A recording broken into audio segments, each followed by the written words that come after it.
Rainbow Magic presents Carmen the Cheerleading Fairy by Daisy Meadows. Part 1, more fairy fun than ever with the Kirsty, Rachel, and Carmen encounter with Jack Parsons and Naughty Goblins with Sylvie. Carmen the Cheerleading Fairy, Part 1.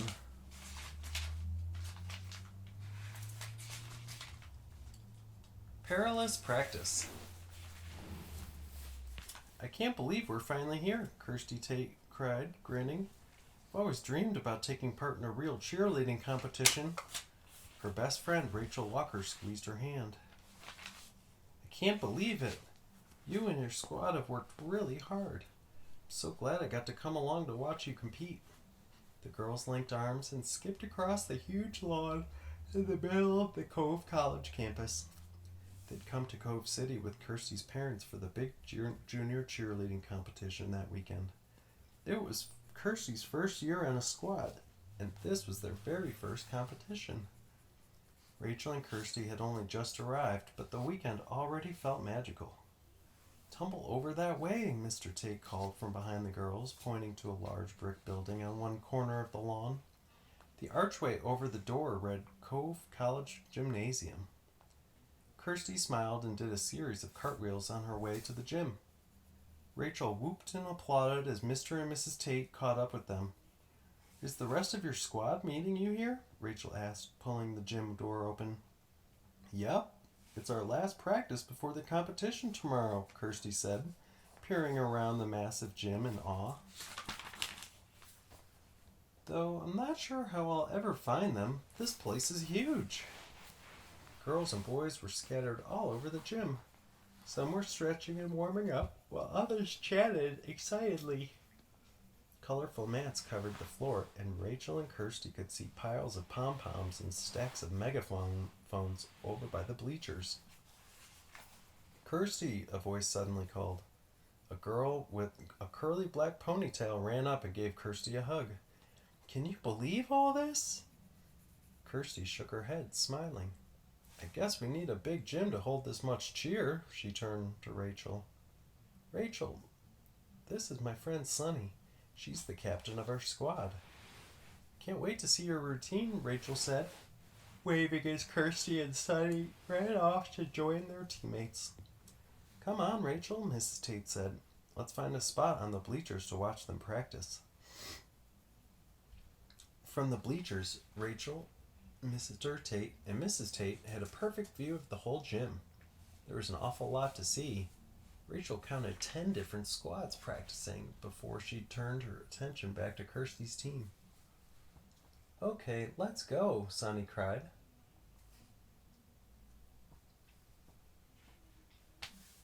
She and a boy with spiky brown hair led the squad in their opening cheer. Rachel couldn't help noticing that they were all out of sync.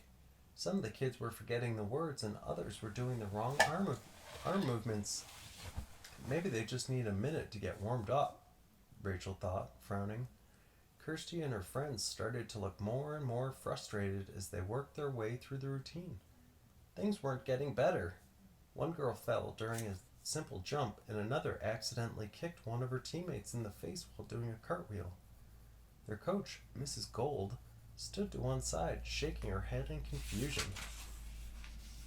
I've never seen them make so many mistakes, Mrs. Tate murmured. What could be going on? I don't know, Mr. Tate said, but they're not the only ones. He was right. Rachel had been so busy watching Kirsty's squad that she hadn't noticed, but all around the gym, kids were tripping and slipping through their routines. Everyone was forgetting moves, stumbling during tumbles, and dropping pom-poms. What a mess! Rachel looked back at Kirsty's squad just in time to see them form a pyramid. Phew, Rachel thought, watching Sunny climb into place on the very top. At least that turned out okay.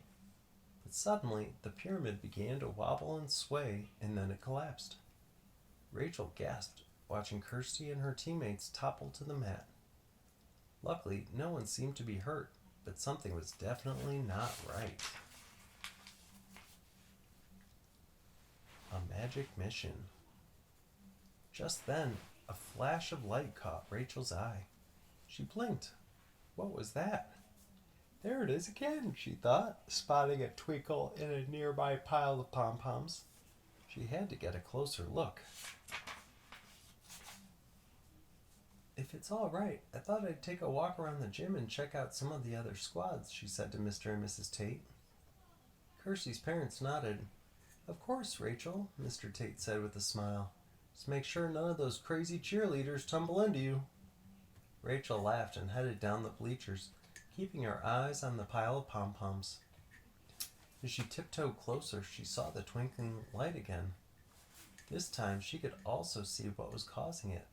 A tiny, shimmering fairy nestled in the pom-poms.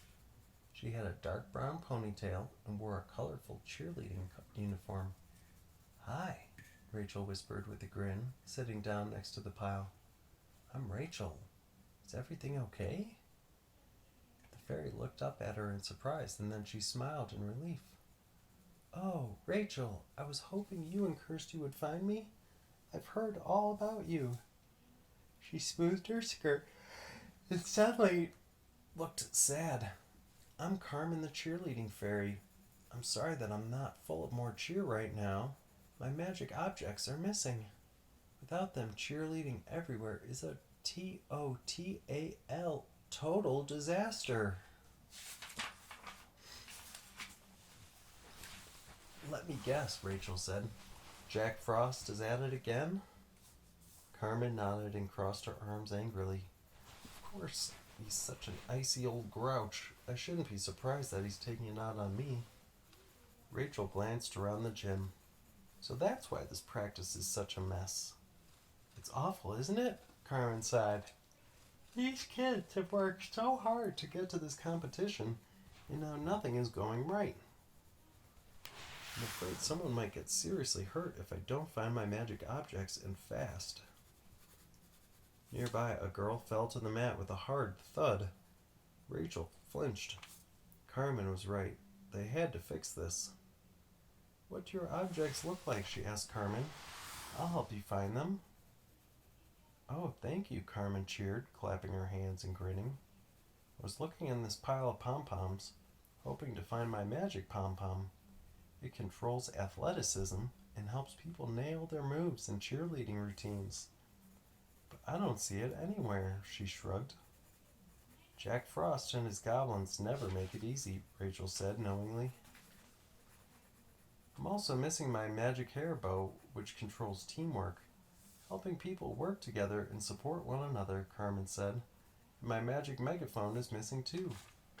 That one controls confidence and positive attitudes, helping cheerleaders believe in themselves and look on the bright side. Suddenly, a loud whistle echoed through the gym. Practice was over. All of the squads, including Kirsty's, looked worried as they gathered their things. Here, you can hide in my shirt pocket, Rachel whispered, holding her pocket open while Carmen fluttered into it. Let's fill Kirsty in, and then we'll turn that frown upside down.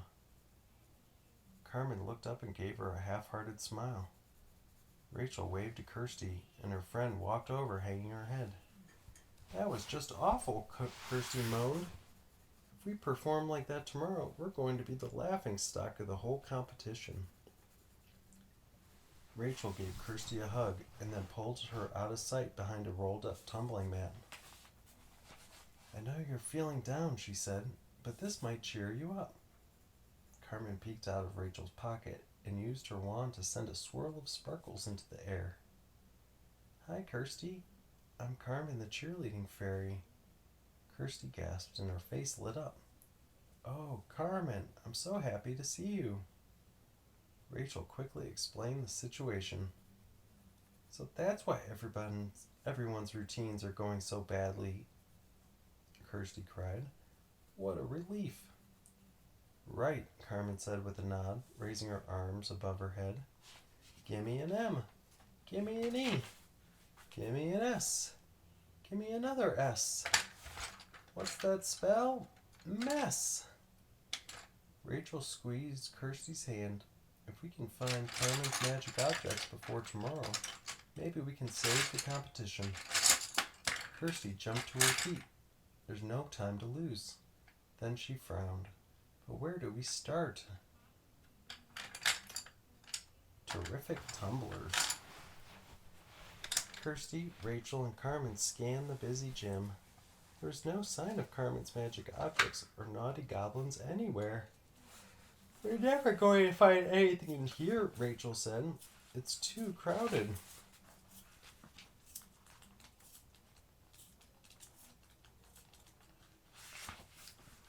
Kirsty looked thoughtful. "You're right. Let's look around the hallways until the gym clears out." She flagged down her parents and got permission to explore, and the girls slipped into the hall. Carmen ducked safely inside Rachel's pocket again. After being in the loud gym, the hallway seemed extra quiet. Rachel and Kirsty's footsteps echoed as they walked. Suddenly, Carmen tugged on Rachel's pocket. "Do you hear that?" Both girls froze, listening carefully. Carmen was right. There was something happening up ahead, around the corner. Rachel and Kirsty looked at each other in excitement. Could it be goblins? Together they raced down the hall, careful to make as little noise as possible. When they reached the corner, they screeched to a stop and peeked around it. Both girls' jaws dropped. There, in the adjacent hallway, was a whole group of goblins performing elaborate tumbling passes. They did cartwheels, handsprings, and flips, flying through the air as if they had springs on their hands and feet. "They're amazing," Kirsty whispered. Rachel nodded, her eyes wide, and they never seemed to get tired. It was true. The goblins tumbled over and over, never stumbling or pausing for a break. They weren't getting worn out at all. They were clearly having a great time. Carmen tugged on Rachel's ponytail. "That's because they have my magic pom-pom," she whispered, clapping her hands in excitement. "Remember, it controls athleticism. That's why the goblins are nailing so many tumbling passes in a row." She pointed to a trio of goblins nearby. One of them held a pair of pom-poms while two others tossed him high into the air. And one of the pom-poms was sparkling with fairy magic. "See, there it is," Carmen continued.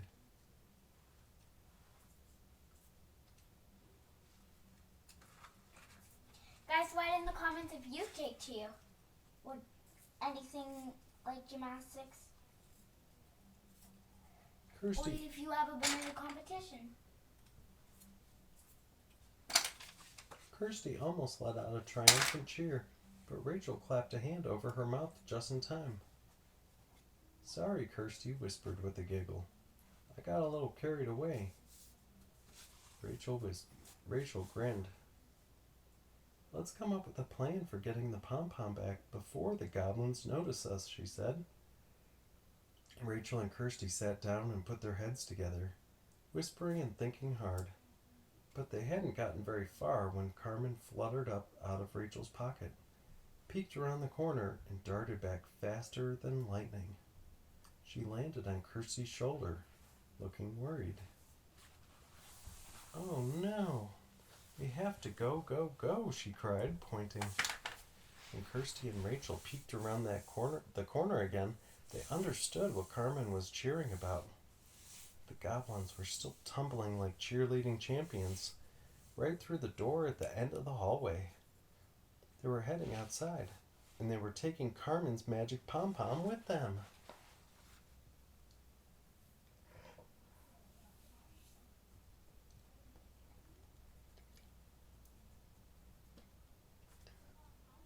Cheerleading chaos. "Don't let them get away," Carmen cried. Rachel and Kirsty jumped to their feet and dashed down the hallway after the goblins. Carmen followed Kirsty closely, her ponytail blowing out behind her. The door was just swinging shut as they reached it and barreled through. Both girls screeched to a halt as the door slammed behind them. They looked around. Which way had the goblins gone? "There," Kirsty cried, pointing to a familiar flash of green disappearing around one side of the gym. "They're heading for the main lawn." Rachel followed her friend as fast as she could run, trying to keep her eye on the goblin with the magic pom-pom. Good thing the goblins are wearing clothes. Anyone who spots them will probably think they're kids. When they rounded the corner, the girls had no trouble spotting the goblins. The tiny troublemakers were causing quite a scene. They tumbled across the paths, causing students to stumble and bikers to veer onto the grass.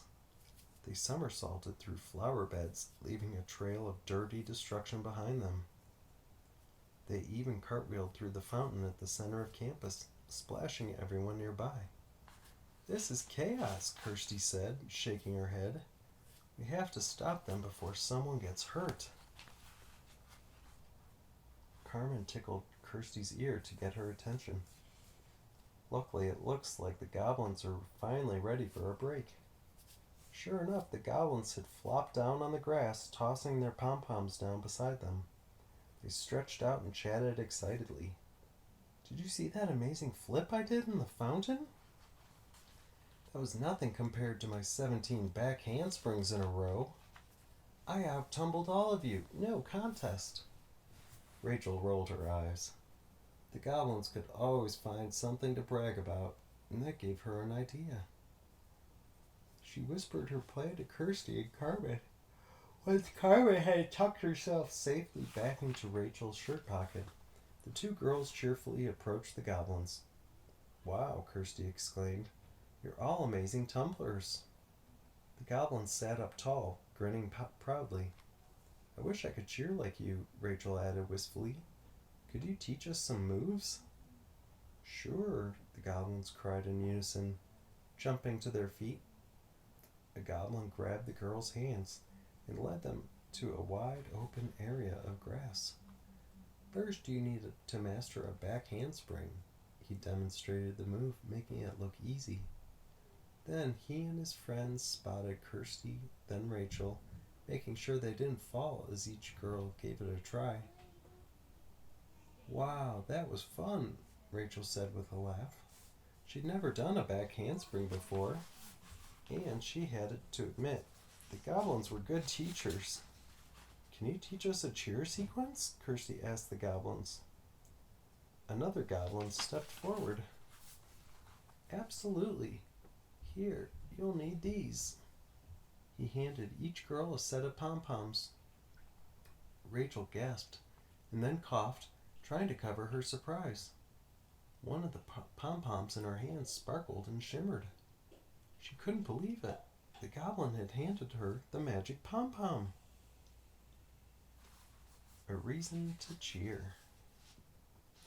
"Ready? Let's go," the goblin cried, raising his pom-poms into the air. Rachel waved her pom-poms overhead, winking at Kirsty as the magic pom-pom glittered in the sunlight. She heard a squeal of excitement from her pocket. Carmen had spotted the magic pom-pom too. The goblin began a cheer sequence, and his friends scrambled to their feet to join in. As Rachel lowered her pom-poms to clap them together, she brought the magic pom-pom close to her shirt pocket. Carmen reached out to touch it, and it immediately shrunk back to fairy size. "Got it!" Carmen cheered happily. In the blink of an eye, she twirled up in the air and disappeared in a shower of sparkles, taking the magic pom-pom with her.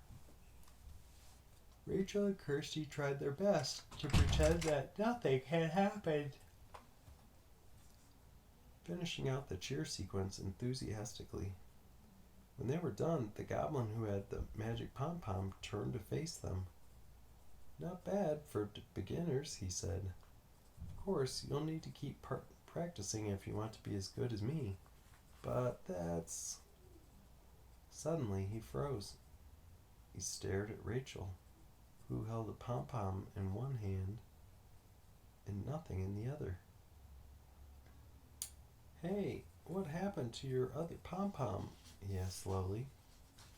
Rachel shrugged. She didn't want to lie, so she chose her words carefully. "I don't think that pom-pom belonged to you anyway, did it? The goblin who had showed them the back handspring stepped forward, peering around frantically. Wait, no. Did you give her the magic pom-pom? He smacked his forehead with one big green hand. And now it's missing? Jack Frost is never going to let us hear the end of this.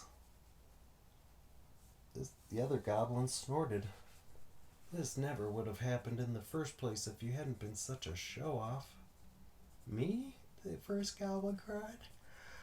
I'm not the one who handed the magic pom-pom to a total stranger. As the other goblins jumped into the argument, hollering and stomping their feet, Rachel and Kirsty slowly backed away, unnoticed. That was a lucky break, Kirsty said, once they were a safe distance away. Rachel laughed. You're telling me.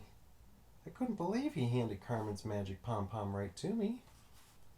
And now that Carmen's pom-pom has been returned to Fairyland, our routines should go much more smoothly. Kirsty sighed with relief. I don't think I can hand another toppling pyramid. The girls headed back to the gym to meet up with Kirsty's parents. So what next? Rachel asked, linking arms with her best friend. Kirsty pulled open the gym door. Well, it's time to check into the hotel and get dinner with my squad. Can't wait for you to meet everyone. But more importantly, we have to continue the hunt for Carmen's other missing objects, Rachel finished. There was no time to waste. If the girls didn't find Carmen's magic hair bow and megaphone before the morning, Kirsty's big competition was going to be a big disaster.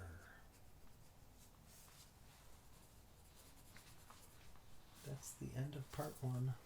Thanks for listening. See you next time. Bye.